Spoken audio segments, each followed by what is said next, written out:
നമസ്കാരം. പ്രധാന വാർത്തകൾ.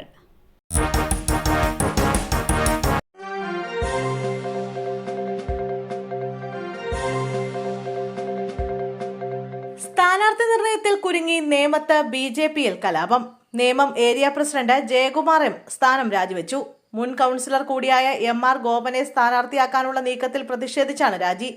ജില്ലാ പ്രസിഡന്റിന് അയച്ച കത്തിന്റെ പകർപ്പ് പുറത്തു വന്നിട്ടുണ്ട്.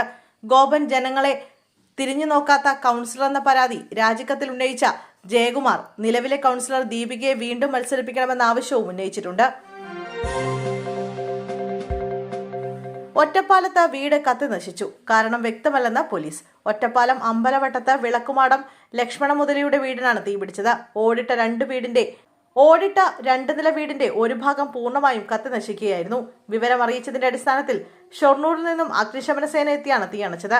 ഇന്നുച്ചയ്ക്ക് 1 മണിക്ക് ശേഷമാണ് സംഭവം നടന്നത്. അതേസമയം തീപിടുത്തമുണ്ടായത് എങ്ങനെയെന്ന് വ്യക്തമല്ല.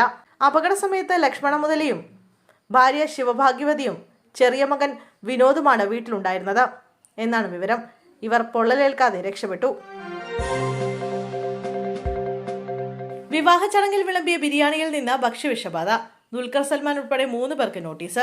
ഒരു വിവാഹ ചടങ്ങിനായി ഉപയോഗിച്ച ബിരിയാണി അരിയിൽ ഭക്ഷ്യവിഷബാധ ഉണ്ടായെന്ന പരാതിയിൽ അരി ബ്രാൻഡിന്റെ ഉടമയ്ക്കും അതിന്റെ ബ്രാൻഡ് അംബാസിഡറായ നടൻ ദുൽഖർ സൽമാനും ഉപഭോക്തൃ തർക്ക പരിഹാര കമ്മീഷൻ നോട്ടീസ് അയച്ചു. പത്തനംതിട്ട ജില്ലാ ഉപഭോക്തൃ തർക്ക പരിഹാര കമ്മീഷനാണ് ഈ നിർദ്ദേശം നൽകിയിരിക്കുന്നത്.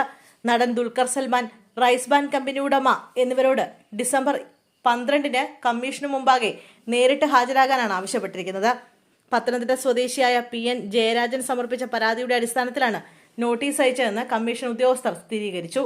കാറ്ററിംഗ് സ്ഥാപനം നടത്തുന്ന പരാതിക്കാരൻ വിവാഹത്തിന് ബിരിയാണി തയ്യാറാക്കാനായി ഈ ബ്രാൻഡ് അരി വാങ്ങിയിരുന്നു. എന്നാൽ അരി പാക്ക് ചെയ്ത ചാക്കുകളിൽ ഡേറ്റും എക്സ്പയറി ഡേറ്റും രേഖപ്പെടുത്തിയില്ല എന്നാണ് പ്രധാന ആരോപണം. അമീബിക് മസ്തിഷ്ക ജ്വരം ബാധിച്ച സംസ്ഥാനത്ത് വീണ്ടും മരണം. തിരുവനന്തപുരത്തെ ആറ്റിങ്ങലിലാണ് മരണം സ്ഥിരീകരിച്ചത്. കൊടുമൺ സ്വദേശിയായ 57-കാരനാണ് മരിച്ചത്. കെട്ടിട നിർമ്മാണ തൊഴിലാളിയായിരുന്നു. അതേസമയം രോഗപകർച്ചയുടെ ഉറവിടം വ്യക്തമല്ല. സംസ്ഥാനത്ത് നിരവധി പേരാണ് അമീബിക് മസ്തിഷ്ക ജ്വരം ബാധിച്ച് ഇതുവരെ മരിച്ചത്.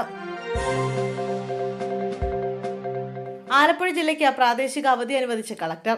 മണ്ണാർശാല ശ്രീ നാഗരാജ ക്ഷേത്രം ആയില്യ മഹോത്സവ ദിനമായ നവംബർ 12 ബുധനാഴ്ച ജില്ലയിലെ എല്ലാ സർക്കാർ ഓഫീസുകൾക്കും വിദ്യാഭ്യാസ സ്ഥാപനങ്ങൾക്കും പ്രാദേശിക അവധി അനുവദിച്ച് ജില്ലാ കളക്ടർ ഉത്തരവായി. പൊതുപരീക്ഷകൾ മുൻ നിശ്ചയിച്ച പ്രകാരം നടക്കുമെന്നും കളക്ടർ അറിയിച്ചു. അതേസമയം മണ്ണാർശാല നാഗരാജ ക്ഷേത്രത്തിലെ ആയില്യ ഉത്സവം 10, 11, 12 തീയതികളിൽ ആഘോഷിക്കും. 12-നാണ് ആയില്യം. ഇതിനു മുന്നോടിയായി കാവിലെ പൂജകൾ 4-ന് ആരംഭിക്കുമെന്ന് ദേവസ്വം ഭാരവാഹികളായ നാഗദാസ്, N ജയദേവൻ എന്നിവർ അറിയിച്ചു. പോക്സോ കേസിലെ ഇരയായ പെൺകുട്ടി പോലീസ് സ്റ്റേഷനിൽ വെച്ച് ആത്മഹത്യാ ശ്രമം നടത്തി. കോഴിക്കോട് നടക്കാവ് പോലീസ് സ്റ്റേഷനിൽ മൊഴി രേഖപ്പെടുത്താൻ വിളിച്ചു വരുത്തിയപ്പോഴാണ് സംഭവം. സ്റ്റേഷനിലെ ശുചിമുറിയിൽ വെച്ച് പെൺകുട്ടി കൈഞ്ഞരമ്പ് മുറിക്കുകയായിരുന്നു. മൊഴിയെടുക്കുന്നതിനായി വിളിച്ചു വരുത്തുന്നതിനിടയിൽ പെൺകുട്ടി ഇത്തരമൊരു കടുങ്കൈ ചെയ്തെന്നാണ് ലഭിക്കുന്ന വിവരം. ആത്മഹത്യാ ശ്രമം നടത്തിയ പെൺകുട്ടിയെ ഉടൻ തന്നെ കോഴിക്കോട് ബീച്ച് ആശുപത്രിയിലേക്ക് മാറ്റി. മൂന്നാറിൽ വിനോദസഞ്ചാരിയെ ഭീഷണിപ്പെടുത്തിയ സംഭവം. ഡ്രൈവർമാരുടെ ലൈസൻസ് സസ്പെൻഡ് ചെയ്യും. അറസ്റ്റിലായ 3 ഡ്രൈവർമാരെയും സ്റ്റേഷൻ ജാമ്യത്തിൽ വിട്ടയച്ചിരുന്നു. ഇതിനുള്ള ശുപാർശ മൂന്നാർ ഡിവൈഎസ്പി മോട്ടോർ വാഹന വകുപ്പിന് കൈമാറി. ഇവരുടെ വാഹനങ്ങളുടെ പെർമിറ്റും റദ്ദാക്കും. യൂബർ ടാക്സി ഡ്രൈവറിൽ നിന്ന് മൊഴി രേഖപ്പെടുത്തിയ ശേഷം കൂടുതൽ നടപടിയെടുക്കുമെന്നും പോലീസ് അറിയിച്ചു. കൂടുതൽ പരാതിയില്ലെന്ന് യുവതിയുടെ കുടുംബാംഗങ്ങൾ അറിയിച്ചതായി പോലീസ് അറിയിച്ചു. ടാക്സി ഡ്രൈവർമാരുടെ ഭാഗത്തു നിന്ന് ഗുരുതരമായ വീഴ്ച സംഭവിച്ചെന്ന് മൂന്നാർ ഡിവൈഎസ്പി മോട്ടോർ വാഹന വകുപ്പിന് കൈമാറിയ ശുപാർശയിൽ പറയുന്നു. കമ്പി കൊണ്ട് അടിച്ച ശേഷം ലോഡ്ജിന് മുകളിൽ നിന്നും യുവാവിനെ താഴേക്ക് തള്ളിയിട്ടു. ദൃശ്യങ്ങൾ പുറത്ത്. കൊല്ലം കടക്കലിലാണ് സംഭവം. കടക്കൽ ഓട്ടോ സ്റ്റാൻഡിലെ ഡ്രൈവറായ അസമിനെ ഒപ്പമുണ്ടായിരുന്ന ശ്രീകുമാറാണ് കമ്പി കൊണ്ട് അടിച്ച ശേഷം തള്ളിയിട്ടത്. 2-ാം നിലയിൽ നിന്നും അസിം താഴെ വീഴുകയായിരുന്നു. സംഭവത്തിൽ കരവാളൂർ സ്വദേശി ശ്രീകുമാറിനെ പോലീസ് കസ്റ്റഡിയിലെടുത്തു. അസിം തിരുവനന്തപുരം മെഡിക്കൽ കോളേജ് ആശുപത്രിയിൽ ചികിത്സയിലാണ്.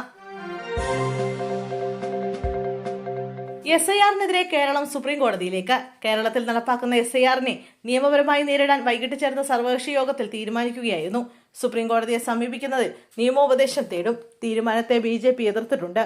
സർക്കാർ കോടതിയിൽ പോയാൽ കക്ഷി ചേരുമെന്ന് പ്രതിപക്ഷ നേതാവ് VD സതീശൻ യോഗത്തിൽ അറിയിച്ചു. മുഖ്യമന്ത്രി പിണറായി വിജയന്റെ അധ്യക്ഷതയിൽ ചേർന്ന സർവകക്ഷി യോഗത്തിലാണ് SIR-നെ നിയമപരമായി ചോദ്യം ചെയ്യാൻ തീരുമാനിച്ചത്. യോഗത്തിൽ പങ്കെടുത്ത BJP ഒഴികെയുള്ള കക്ഷികൾ സർക്കാർ തീരുമാനത്തെ പൂർണ്ണമായും പിന്തുണയ്ക്കുകയും ചെയ്തു. MDMA-യുമായി കായികാധ്യാപകൻ പിടിയിൽ. കുട്ടിലങ്ങാടി കടുങ്ങോത്ത് സ്വദേശിയായ 32-കാരൻ ചേലോടൻ മുജീബ് റഹ്മാനെയാണ് അറസ്റ്റ് ചെയ്തത്. രഹസ്യ വിവരത്തിന്റെ അടിസ്ഥാനത്തിൽ അങ്ങാടിപ്പുറം പുത്തനങ്ങാടിയിലെ MES ആശുപത്രിക്ക് സമീപം ഇയാൾ താമസിച്ചിരുന്ന ലോഡ്ജിൽ പോലീസ് നടത്തിയ പരിശോധനയിലാണ് 416 ഗ്രാം MDMA കണ്ടെത്തിയത്. പിടിച്ചെടുത്ത ലഹരി വസ്തുക്കളുടെ വില ഏകദേശം 20 ലക്ഷം രൂപയാണെന്ന് അധികൃതർ അറിയിച്ചു. പ്രതി മലപ്പുറം ഉൾപ്പെടെ സംസ്ഥാനത്തും പുറത്തുമുള്ള നിരവധി സ്കൂളുകളിൽ കായിക അധ്യാപകനായി ജോലി ചെയ്തിട്ടുണ്ടെന്ന് പോലീസ് അറിയിച്ചു.